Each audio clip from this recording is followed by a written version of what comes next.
All right, for those of you who are here today, and of course we have Director and President Gloria Gray on the phone.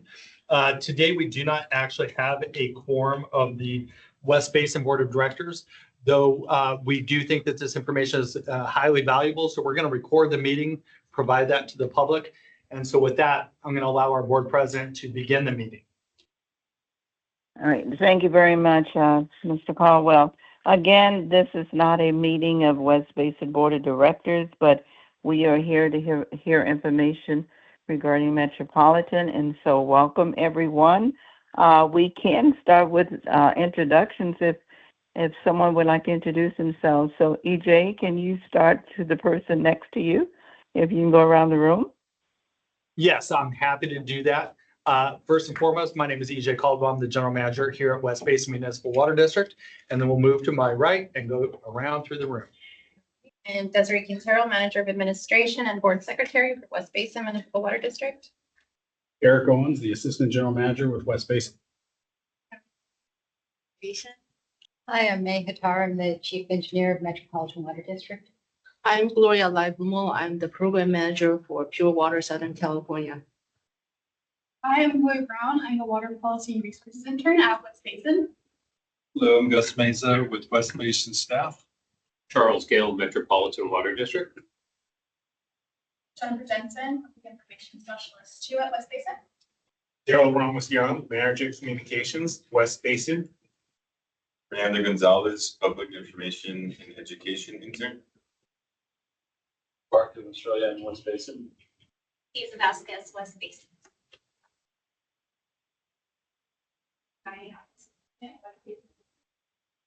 And welcome back. And that concludes everybody here, Director Gray. All right.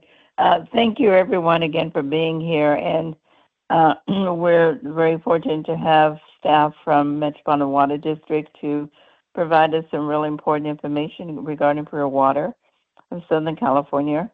And so, EJ, could you please introduce the item and our guest? Yes, thank you very much, President Gray. And let me begin this introduction by saying that we're very lucky here at West Basin Municipal Water District to have met staff here to discuss Pure Water Southern California. I've mentioned this before. All of our staff is aware, and you can see by the number of people that are here, Pure Water Southern California is extremely important to the West Basin service area, not only to our agency, but the communities that we serve. So with that, we are very excited to have Gloria Libumo, program manager, and May Hattar, interim chief engineer for Metropolitan Water District, here to present on Pure Water Southern California. And for those of us that are here in the room, and for those of you who are joining us virtually, if you have questions after the presentation, we'd love to have a discussion about this. So feel free to join us as far as the discussion goes after the presentation. So with that, I'm happy to hand it over to you, Gloria. Thank you, EJ, and good afternoon, President Gray, board members, and staff here. I will provide an update of Pure Water Southern California for you today. This is essentially the same presentation provided to our board in July, and with a slight modification to accommodate some of the minor amount of changes we had. I only had an abbreviated presentation there because the time limit when I presented, but today I can finally give the presentation. Next slide, please. I will present of the progress we made on the items in here, and then specifically address the first four: environmental planning, member agency collaboration, program funding, and the chemical water assessment that provides the information to present to the Metropolitan Board for the upcoming decisions that they need to make to advance the program. Next, please. A significant progress we made is the release of the draft EIR. The notice of availability was widely distributed to 1,000 individuals and organizations, advertised in newspapers, posted within the 6 counties in metropolitan service area, and the file with the state clearinghouse. The 60-day review period ended on July 14th. We have received the 39 comment letters from agencies, organizations, and individuals, and are currently preparing responses to these comments to prepare for the final EIR. The final certification is scheduled for early next year. Continue to work with the state to pursue the SB 149 for streamlining of the potential CEQA litigation. We plan to submit an application to the state shortly. Next, please. Our outreach team made a tremendous effort to get the word out and make sure interested parties have a clear path to participate. We hosted 3 public meetings to inform the public about the program, the draft EIR findings, and how to participate in the public review process. Meetings were well attended, averaging 30 participants each, and drew a broad cross-section of stakeholders.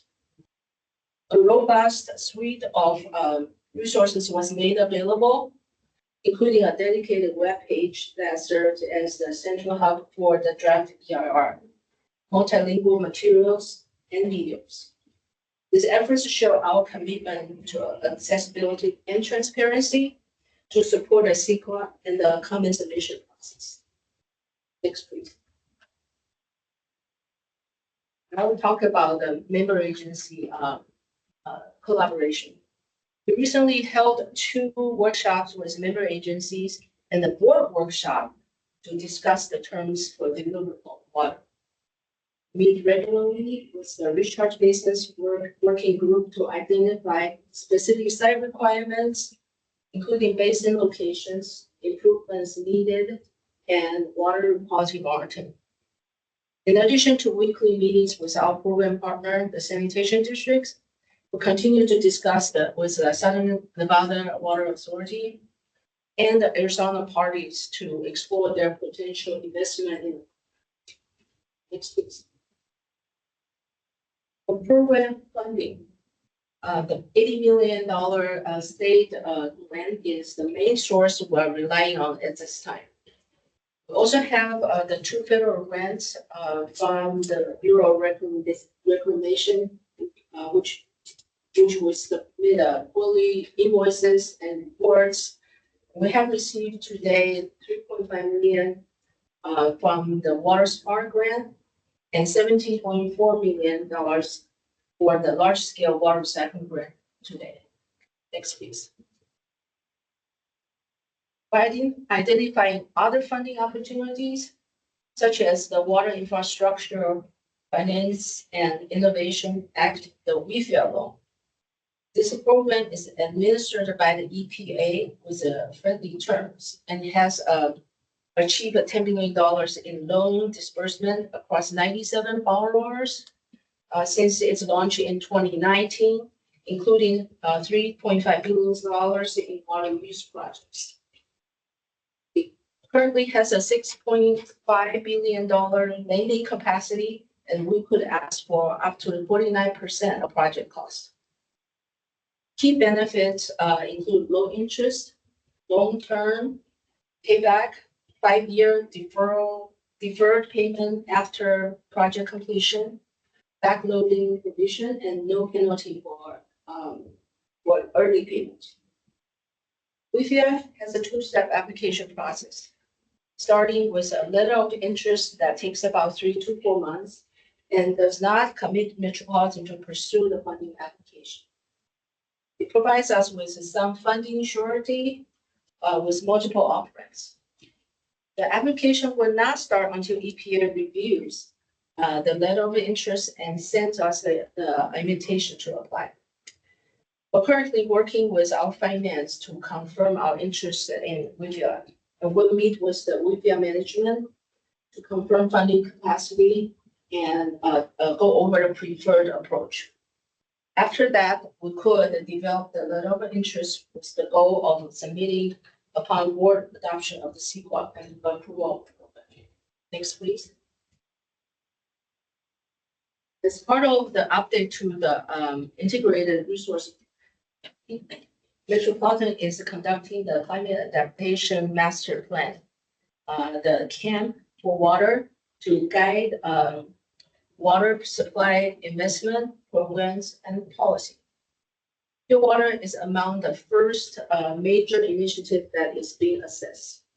The assessment started with pure water, based on the 6 criteria identified in the box to the right here. The preliminary assessment on pure water was presented to the board in July. The second round of assessment will be presented in September, and the comprehensive assessment is scheduled for next week. We continue to conduct IPR demonstration testing and make operational improvements at the Napolitano Innovation Center. That is our demonstration facility. The latest are the installation of our concentrate pilot testing system and more MBR cassettes to increase the capacity. We also plan to install additional equipment for snail mitigation and our system reconfiguration. For the planning of the DPR testing facility, we conducted a value engineering workshop in June to optimize the design and site layout. Plan to start testing in early 2028 with DDW's prescribed 3RO ozone BAC train in full module size and 4 post-RO alternative treatment trains in pilot scale. If demonstrated to be feasible, these alternative trains could be considered for a downstream satellite plant to reduce the required quantity for DPR treatment. Next, please. We continue our regulatory coordination and dialogue with the Division of Drinking Water and Regional Water Quality Control Board and have launched a quarterly meeting with the regulators for compliance oversight and the coordination of upcoming permitting. The next meeting will be held on August 21st. And we just had our 9th workshop with our independent scientific advisory panel in July, shared the recent IPR testing results and plans for the next phase of testing, and reviewed our DPR testing plan with them. They received the results well without major issues. Next, please. We were recently asked to explore reducing the size of the backbone pipeline as water is taken out of the service connections. Please note this discussion is different from a previous request to upsize the pipe, just the opposite. The current backbone system is an 84-inch diameter pipeline to convey approximately 150 MGD of purified water over 39 miles from the advanced water purification facility in Carson to as far north as the St. Gabriel spreading ground in the city of Azusa. As currently described in our EIR, this 14-mile segment downstream of medium narrow pump station could be upsized to 108-inch diameter for potential future integration with other water reuse programs to convey up to 300 MGD of purified water northward. Should the pipe size be reduced at any point, it would make the most sense for it to happen after our third connection in the city of Long Beach. At that point, the pipe size could potentially be reduced from 84-inch to 72-inch. This would reduce the capacity in the backbone system to only 120 MGD. Next, please. We conducted an assessment for pipe size reduction. While reducing the pipeline diameter after the third connection could reduce the upfront capital investment by approximately $100 million, this represents less than 5% of the total investment, total conveyance costs for the phase 1 project. However, the annual energy cost from pumping would increase approximately $5 million per year resulting in an overall higher life cycle cost over the span of 50 years. In summary, we recommend the current concept to maintain the same size diameter along the backbone pipeline, with the exception of potentially upsizing portion of future integration with other pure water programs. This enables Metropolitan to send more flows north to the spreading grounds and the Weymouth plant when needed. Provides flexibility to potentially convey flows from pure water Los Angeles in the future, and allows for more opportunities for treated water augmentation along the backbone. After all, we can only build this pipeline once, and we do not want to limit opportunity for regional growth and increased demand in the future. Next, please. Oh, no, not yet. Maintaining the current pipe size would also provide overall greater cost savings over the life. That was the conclusion of this. So next, please. Here's the near-term program schedule. We're targeting the CEQA certification in early 2026, at which time we anticipate returning to the board for program approval and CFA funding to advance the program. We are preparing the RFQs for the progressive design build of the advanced water purification facility and CMGC for the initial pipeline reaches 1 and 2. We'll be ready to advertise these packages after board approval of the program, which will position Metropolitan to make quick progress. The sanitation district will prepare their own RFQ and RP to procure the pretreatment facility, including the MBR, the membrane bioreactors. We will coordinate those efforts and schedules for project delivery, so there's no gap there. We are currently updating the program costs and have a schedule board workshop on September 23rd to provide a cost update. Preparation for the DPR testing facility is also underway. We anticipate returning to our board later this year to procure the testing equipment and start construction next year. Next, please. Finally, to streamline our board's review of various program components, we have lined up activities throughout the rest of this year to provide the key information needed for the board to make the decision coming up in early 2026, that's shown here. That includes the Camp for Water assessment, program cost update, addressing comments and completing the final ERR, completing the preparation of our RFQs for the AWT Advanced Water Treatment Plan, progressive design build, and the CMGC for the initial pipeline reaches. This concludes, this concludes my presentation. I'll be happy to answer any questions you may have. Does anybody have any questions? Of course. Are there any questions, EJ? Yes, we do. We have some in the room. So, All right. well, actually, if you could introduce yourself and then ask the question, because you weren't here earlier. Yeah, wasn't. Hi, I'm Orlando Rodriguez with West Basin. Just a quick question. You mentioned about the pipeline reduction to 72-inch, and that would adhere you to, or probably not assisted potential future connections if you reduce that, right? You lower your capacity.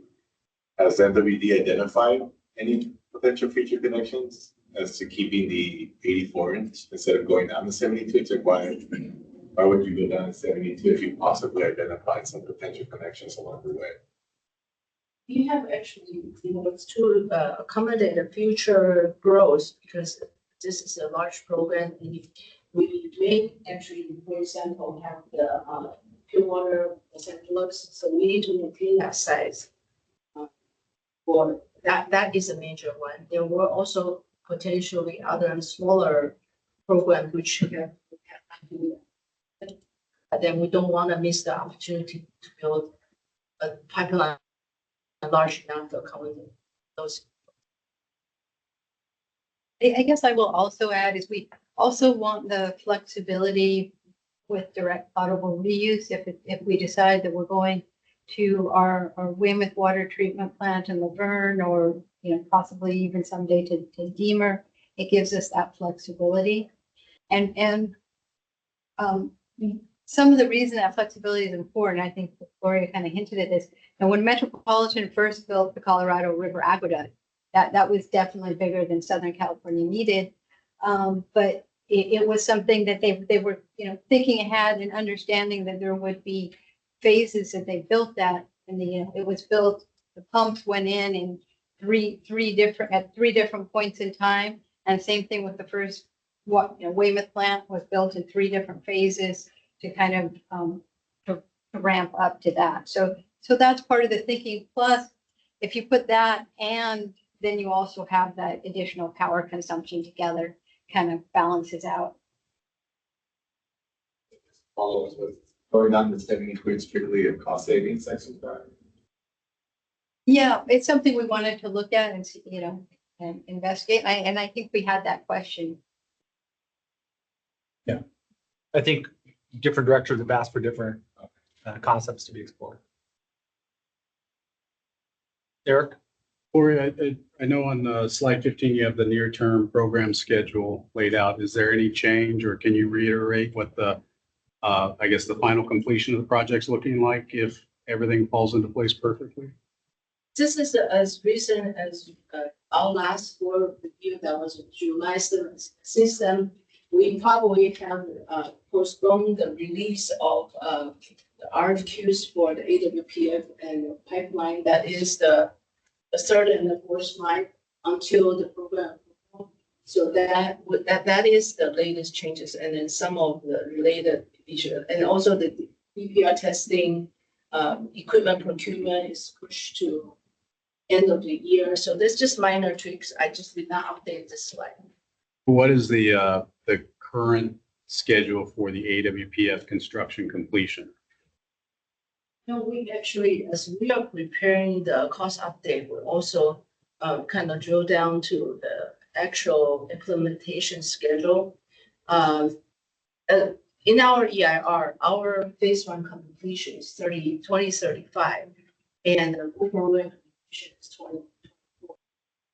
As we get a little further into the details, that schedule is probably going to be a couple of years longer to deliver kind of initial, but then it really depends on how we plan for potential staging for phase 1. So at our September 23rd workshop, we can provide more details of the cost, schedule, and things like that. So that will be additional detail development to be presented. So we're seriously working. I think Gloria gave a very good description of where we're at with the schedule there. I just wanted to emphasize that final point. That's really something that the board is going to give us direction on. We want to lay out the information and then get feedback from them. Yeah, we have to look at the staging options, the upfront costs, and analyze the rate impact. So we can put together. So we'll provide that information on September 20th. Sounds like you're allowing at this stage somewhere between a 7 and 10 year construction period for the AWTF. Depending on the staging, when we're delivering water to where, so that may be low. Are there any other questions in the group? Because I have a couple of comments and questions. If we could go back to slide 6. Yes, this is more of a comment. I do know that we have a great deal of Metropolitan Water District staff joining us virtually. I just wanted to say thank you so much for all of the public engagement and outreach that you guys have been doing. This isn't something that you're doing only right now, currently. You've been doing the work for the past several years. And I think that you and your efforts should be applauded, because projects like this don't get completed unless you have a great deal of community support, and you guys have done the work to build that. And then secondly, thank you for engaging the member agencies. I know that our team West Basin, we want to help you out. We think our story when it comes to utilizing pure water Southern California could help, again, build that support. So I want to say thank you. If you can go to the next slide. And then, oh no, this is it. You know, I had the chance to listen to the last board workshop. I know that there are a lot of questions and comments raised by the board, trying to understand the best path forward, not only with this project, but with Camp for Water and how you analyze the portfolio and if or when and how you prioritize projects. Do you see that that discussion might require additional board outreach and presentations? Do you see that or could you foresee whether or not we would need to delay or push the potential member agency term sheets? And I'll just provide our thoughts and where we're at right now on the term sheets and the coordination with member agencies. We definitely heard very loudly in that meeting that they want to be talking about Pure Water Southern California within the context of Camp for Water. So I think we're going, and you heard we've got more updates on that in September and November, so we'll be doing that. We had thought that there was going to be another, you know, maybe even an action before the board, say October, on the term sheets and basically to get their concurrence. But that's really different than our typical process. Our typical process, even when we're signing, you know, very large dollar agreements, is that we don't go to the board with them typically till we're really asking them to go ahead with the agreement, and we'd be signing it as soon as they say, okay, then we're signing the agreement. So we don't want to frame it that, you know, you're okaying the terms of these agreements, but we need to continue all the discussions related to that. So we'll definitely be having, we're planning now, and I think that would be in October, we're going to be having a update on Pure Water where we talk about all the agreements. We talk and all our partnerships. Not so much as talking about it like as a term sheet for agreement, but this is what we're doing right now with the sanitation districts. This is what we're looking at with the member agencies. This is what's going on with potential partners on the Colorado River. So they understand all that work is progressing and it's in the works. So that's one element of it. And then of course, one of the other key things we have to address is cost of things. And that's part of the reason we wanted to have these discussions, was to fold into that. So as Gloria said, we're gonna have a cost update, and then with our finance folks, then we'll be laying out things so that they, you know, the board can see that. But there definitely may be a time where we're gonna ask you, please give us some help in these discussions. Yeah. Thank you very much. And then I do see that we have Director Rob Catherman from the Water Replenishment District, who's joining us virtually, has his hand raised. Yeah, EJ, thank you. And thank you guys for the presentation. So just curious how the various phases that you've shown, I guess in the first phase or two, then the red on your site plan or area plan, how do those break down? Slide this slide.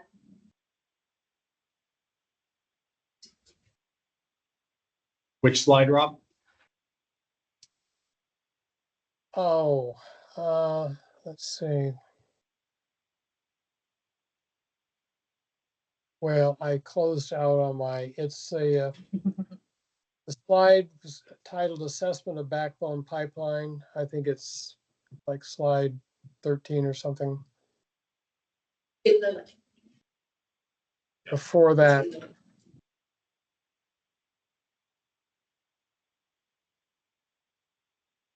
I think it's 13. Yeah. This is 2 after. This one? yeah, that's it.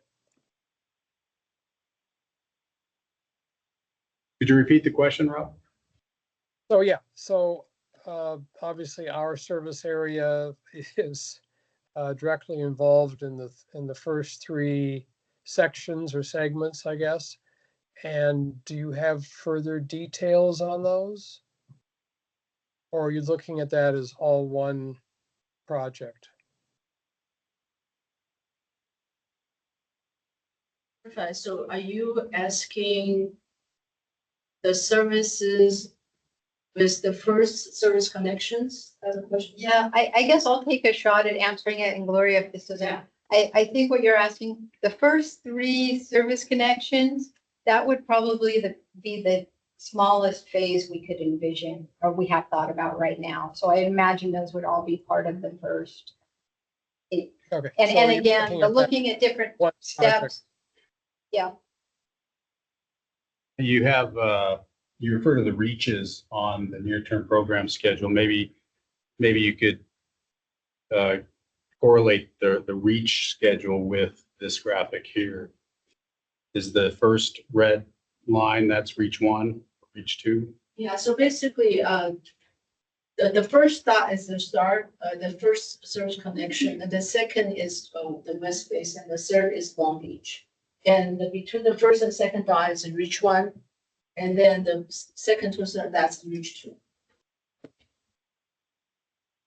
So just to add to Rob's question, the near-term program schedule, Rob, indicates the plan for scheduling of reaches 1 and 2, and then 3 through 8. And if you heard that answer, effectively everything within WRD's service area is reaches 1, 2, and 3. And then beyond that, I suppose, would be for reaches 4 through 8 as shown on the schedule. Okay. Okay. The rest is reach 1 and 2. The rest is reach 3 through reach 8. And Rob is probably most likely only concerned with the West Coast Basin and the Central Basin. I did want to ask, Yes. It's selfish, I know, and I apologize. on your, let me find it here real quick. You talked about the pilot and the DPR pilot in the near-term schedule. And you discussed, I think, previously the regulatory efforts that are ongoing and whatnot. I'm just wondering if you can touch here, while the presentation doesn't necessarily address it, but can you touch upon the additions or changes that you need to make to your existing demo plant as it relates to that DPR investigation that's to come? Yeah, since DPR will take the water from the IPR train, so the DDW's established the depot train take place before. So that we will put in their depot train, that is ozone BAC, and so that will be one large the full scale module that we are planning to put in, that will take the water from the IPR effluent that we currently produce, and that will be a full size module train. And then because the post RO trains have not been really validated, so we are proposing 4 different trains to be tested. We did a full literature survey and we did bench testing. With those efforts, we were able to identify 4 trains out in parallel to the depot train in the pilot scale. Because we don't have too much flow available to do all that. So only one train will be demonstration size. And the others are pilot size. And the pilot size will cover both raw water augmentation and treated water augmentation options. And once we spend maybe a year plus on the testing and check the feasibility of those trains, we could pick one and make it also a larger scale.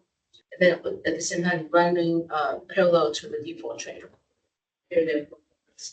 So the result of the testing will help us make a decision on how we proceed with the implementation of DPR applications. Is that what you're asking? Yeah, and just to tack onto that, your IPR scheme is MBR, RO, and then UBAOP. And the DPR, if I caught the order there, would be MBR, ozone BAC, and then RO. To my chief sheet to answer your question. Sorry, I didn't. That's right. Thanks. But So the process difference would be the inclusion of that ozone and BAC between the MBR and the RO on the DPR. basically can run you through. So the pre-RO, it will be the default, right? The DD will say you have to provide those before RO. And those would include ozone BAC, MF, RO, UA, AOP all together again. So that's the default we're gonna test on a larger size. Will that go before or after the Before. sans MBR? The That ozone. will be after the. Thank you. And I think that concludes our meeting. Director Alvarez, we've gone through the presentation and the Met team has been kind to answer all of our questions. But I think that concluded all of the questions that we had in the room, and we had a virtual question. So I don't know if you have any questions. No, I want to thank the Med team for coming and making the presentation.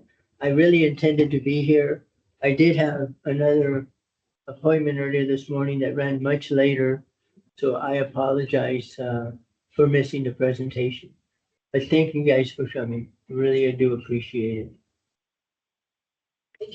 All right, well. Director does Gray? that- Oh, Yes, I'm still here. Does that conclude the questions in the presentation? No other questions? we have no other Correct. questions here. All right. Well, thank you. Again, just want to reiterate what you've heard, but thank you, staff, Metropolitan staff, for the presentation. We all realize that project is very important to all of us. So thank you for being here. Again, this is not a formal meeting of the West Basin Board. We do not have a quorum, but we certainly wanted to hold a meeting to hear the important information from Metropolitan staff. So are there any other comments from anyone there? And Director Alvarez, thank you for joining us. Any other comments? And my apologies for being so late. Okay, no problem. EJ, anyone has any comments in the room?